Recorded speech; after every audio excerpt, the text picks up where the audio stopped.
ভাই বাকি সিমেন্ট গুলো তো হয়ে যাবে না, না আরো লাগবে না?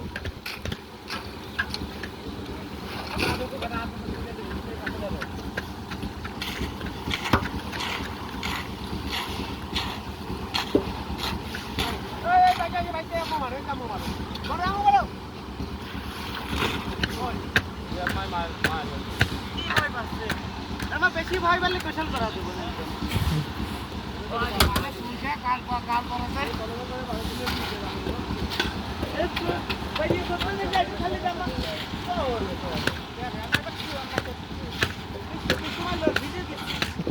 শীতে না মিস্ত্রি এটা না ভিজে দিলে হয়। সিমেন্ট কি এগুলোতে হবে না আরো লাগবে না? হ্যাঁ